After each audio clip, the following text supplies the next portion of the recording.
किरीट सुमैया हो, राणे हो, या दो चार ऐसे लोग हो, लोधा हो, इनको एक प्रॉपर प्लान तरीके से टारगेट दिया गया है कि आपको मुंबई का, महाराष्ट्र का माहौल खराब करना है और दंगे करवाने हैं। हेलो फ्रेंड्स, मैं हूं समीर और आप देख रहे हैं समाज की खबरें हिंदी टीवी न्यूज। जैसे कि आप जानते हैं कि न्यूज एजेंसी है, तो आप अपने तरीके से हमारे इस वीडियो को अपने चैनल पे चला सकते हैं। आज हमारे साथ मौजूद हैं सानुल सैयद जी, जो महाराष्ट्र के आरयूसी पार्टी के हेड है। इनसे हम बातचीत करेंगे एक टॉपिक खास अहम मुद्दा लेकर। आपने अक्सर देखा होगा कि किरीट सुमैया, और दूसरा हम देखेंगे चेहरा आता है नीतीश राणे। अक्सर इनका काम होता है कि जहां भी ये जाते हैं, जो हिंदू, मुस्लिम, सिख, ईसाई एक दूसरे से सालों से मिलकर रहते हैं, इनके जाने के बाद एक दूसरे से नफरत करने लग जाते हैं, एक दूसरे से झगड़ा करने लग जाते हैं। कहीं ना कहीं ऐसा देखा जाता है इनके जाने के बाद लॉ एंड ऑर्डर बिगड़ जाता है। इसी टॉपिक पे हम बातचीत करेंगे। सर, क्या कहेंगे किरीट सुमैया को लेकर? अक्सर अभी देखा होगा अपने रिसेंट में गोरेगांव में एक मामला सामने आया, जिसमें किरीट सुमैया ने वहां पे जाकर जो विक्टिम था, जो मारपीट हुई थी, उसमें उसका घर तोड़वा दिया और उसको ड्रग पेडलर कहा गया। अक्सर मुसलमान के नाम को ही लेकर आतंकवादी कहा जाता है, उसको लेकर क्या कहेंगे? नहीं, देखिए, सबसे पहली चीज तो ये डिंडोशी एरिया का मामला है जी। मेरे हिसाब से। लगभग जी। किरीट सुमैया हो, राणे हो, या दो चार ऐसे लोग हो, लोधा हो, जी। इनको एक प्रॉपर प्लान तरीके से टारगेट दिया गया है कि आपको मुंबई का, महाराष्ट्र का माहौल खराब करना है और दंगे करवाने हैं। क्योंकि जब जब दूसरे स्टेट्स में इलेक्शंस आते हैं तो इनको छोड़ा जाता है। अभी आसाम में एक छोड़ा है उन्होंने, दूसरी जगह, हर जगह इनका यही माहौल है। ठीक है। और रहा राणे की बात, तो राणे के खिलाफ जब मालवनी में वो बोल के गया था, तो मैंने हाई कोर्ट में पिटीशन ड्राफ्ट कर दी है। बहुत जल्द मेरी पिटीशन जाने वाली है उसको अरेस्ट करने के लिए। जी। ठीक है। और रहा जो आपने कहा, किरीट सुमैया को अक्सर देखा जाता है वो जहां भी जाता है लॉ एंड ऑर्डर को खराब कर देता है। नहीं, किरीट सुमैया नहीं, मैंने बताया ना, ऐसे 4-5 लोगों को हायर किया गया है जी। जिनको ये टारगेट दिया गया है दंगे करवाने का। जी। समझे आप? जो गोरेगांव का मामला है, ऐसा हमारी छानबीन, कई पत्रकारों ने वहां जाके जो छानबीन की और कई ऑफिसरों के द्वारा जो डिडोशी की हमने बातचीत की, हमारी टीम ने उनका बताया गया है कि पुलिस डिपार्टमेंट के ऊपर जानबूझकर प्रेशर बनाया जाता है कि भाई लॉ एंड ऑर्डर मेंटेन ना हो, उनकी टीम को दंगा करने दिया जाए। उसके बारे में क्या कहेंगे? नहीं, ये तो कैसा है ना, एक प्रेशर ग्रुप टैक्टिक्स है, क्योंकि सरकार उनकी है। मालवनी में भी उन्होंने बहुत कोशिश की, वहां भी कोशिश की। एक पुलिस ऑफिसर जो अपनी ड्यूटी कर रहा था, उसको सस्पेंशन की अब डिमांड कर रहे हैं। क्या वो पुलिस ऑफिसर हिंदू नहीं है? वो भी तो हिंदू है जी। लेकिन उसको जो लॉ ने परमिशन दी है, आपको हुड़दंग करने की परमिशन किसने दी? आप हुड़दंग करते हैं। अभी तो इन्होंने लॉ के विरुद्ध काम चालू कर दिया। ठीक है, मैं मानता हूं वो जो सामने वाला गुनहगार होगा, उसने गलत किया, कोई भी वो XYZ है, लेकिन ह्यूमन राइट्स है ना। बीएमसी का एक लॉ है कि अगर कोई इलीगल स्ट्रक्चर है तो उसको बीएमसी पहले नोटिस देती है। नोटिस पीरियड खत्म होने के बाद उसको स्पीकिंग ऑर्डर दिया जाता है। स्पीकिंग ऑर्डर होने के बाद फिर डेमोलिशन होता है।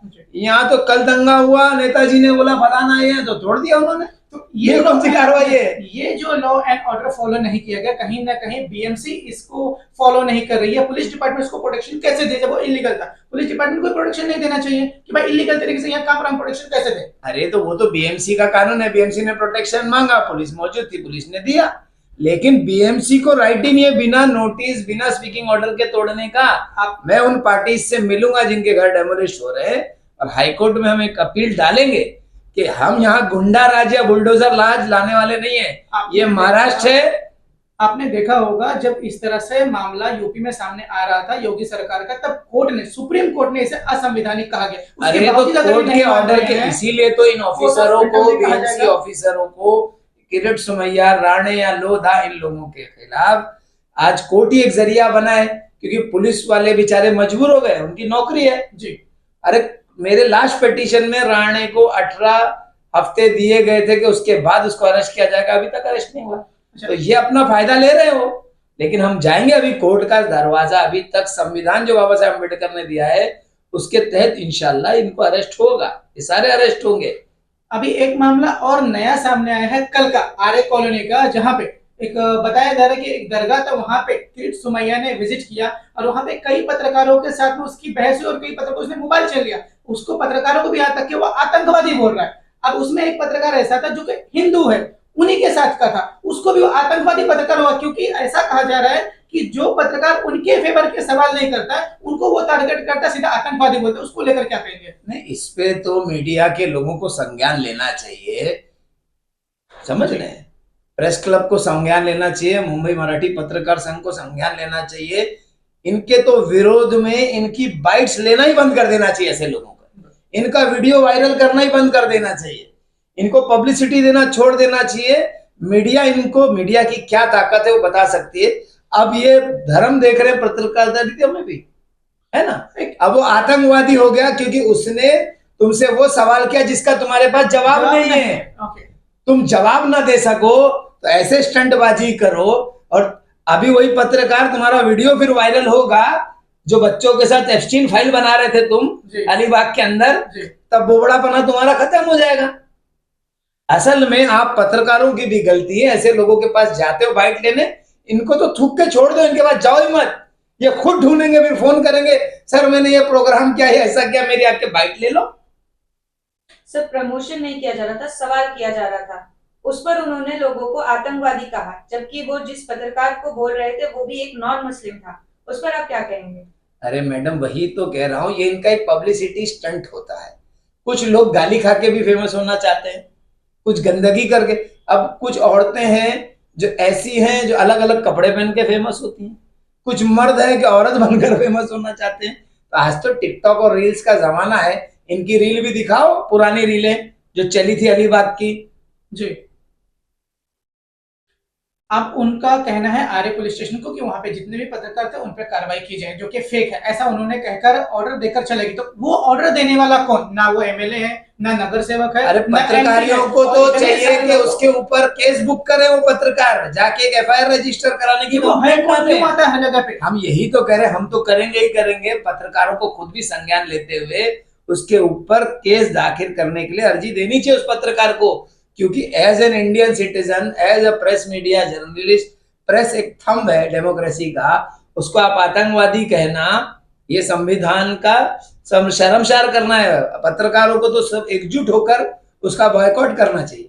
सर इस जंगल राज पर आप क्या कहेंगे कि जब एक पुलिस ऑफिसर अपना काम करता है सही तरीके से तो उस पर इंक्वायरी बैठ जाती है, एक पत्रकार जब काम करता है तो उस पर इंक्वायरी बैठ जाती है, अब उन पत्रकारों के ऊपर कार्रवाई होगी, क्या कहेंगे ऐसे लोगों को? देखिए, जब अंग्रेजों का दौर था ना, तो हिंदुस्तान के अंदर अंग्रेजों वाली पॉलिसी ये चल रही, जुल्म करना। उस वक्त भी कई पत्रकारों को जेल में डालना गया, उस वक्त कई पुलिस वालों को जो अगर कभी अपने हिंदुस्तानी लोगों को मारना कूटना नहीं चाहते थे अंग्रेजों के दबाव में, उनको परेशान किया गया। लेकिन क्या हुआ, कितने साल ये राज जंगल चलता है, एक वक्त आता है कि एक आंधी आएगी और इनका भी सफाया होगा। हम एक बात और कहना चाहेंगे कि पुलिस डिपार्टमेंट से आप क्या कहेंगे? कई ऑफिसर ईमानदार होते हैं जो कि इनके जंगल राज को चलने देते हैं, लॉ एंड ऑर्डर बाकायदा मेंटेन करने की कोशिश करते हैं, उन पे ही ये पुलिस डिपार्टमेंट पे ही प्रेशर बनाते हैं और उन ऑफिसरों को सस्पेंड करने की या उनको बर्खास्त करने की मांग करने लग जाते हैं, अपना नॉक ऑफ ग्रुप बना के पहुंच जाते हैं। जैसे आपने देखो अक्सर इनके साथ में विश्व हिंदू परिषद का नाम आता है, बजरंग दल का नाम आता है, ये अपने 100 लोग 200 लोग का पुलिस स्टेशन के सामने जाम कर देते हैं। ये प्रेशर बना के पुलिस स्टेशन को ही पुलिस के साथ काम करने नहीं देते हैं। के पास वो पावर्स है, अगर वो प्रॉपर यूटिलाइज कर दे, किसी नेता, किसी गुंडे, किसी की औकात नहीं है कि पुलिस को छू भर सके या बोल भर सके। ये गिदड़ भपकियों से डराने की कोशिश कर रहे हैं, लेकिन महाराष्ट्र पुलिस, मुंबई पुलिस खासकर पूरे वर्ल्ड में फेमस है। जब उनकी हो जाती ना तामाजी सटकली, जब उनकी सटक जाएगी ना, तो ये कौन से कोने में पड़े रहेंगे इनको पता नहीं। तो ये तो सटकने वाली बात हुई। कई ऑफिसर देखे जाते हैं जो अपने जूनियर को करने ही नहीं देते, लॉ एंड ऑर्डर फॉलो ही नहीं करने देते, उनके तरफ जी हुजूर आएगा दौर। राहत इंदौरी का जो शेर है ना, लगेगी आग तो आएंगे कई जद में, खाली में हमारा मकान थोड़ी है। तो जो ऑफिसर्स ऐसे हैं जो जूनियर्स को काम नहीं करने देने हैं, उनका भी दौर आएगा। ये सत्ता है, सत्ता के हुंकार में जी रहे, लेकिन ऐसे ही सत्ता के हुंकार वाले कभी कोने में भी पड़े रहते हैं। दौर बदलने में वक्त नहीं लगता भाई। तो हमारे साथ सानुल सैयद जी थे, जो जिनसे हमने काफी बातचीत की। जो लोग कई जगहों पे जाके हिंदू मुस्लिम करते हैं या बांग्लादेशी आतंकवादी बोलकर उनको परेशान करते हैं, इसमें कई धारा बीएनएस में भी, जैसे कि 196 कि किसी को बदनाम करना, किसी जगह को बदनाम, इसके द्वारा भी करीब सुमैया पे एफआईआर होना चाहिए। और ऐसे ऑफिसरों से मैं रिक्वेस्ट करना चाहूंगा कि जब कोई officer law and order maintain करने की कोशिश करता है और ऐसे लोग जाकर पुलिस ऑफिसर जब दबाव बनाते हैं तो उनके खिलाफ कार्रवाई करनी चाहिए, ना कि अपने ही ऑफिसर के अगेंस्ट करना चाहिए। धन्यवाद।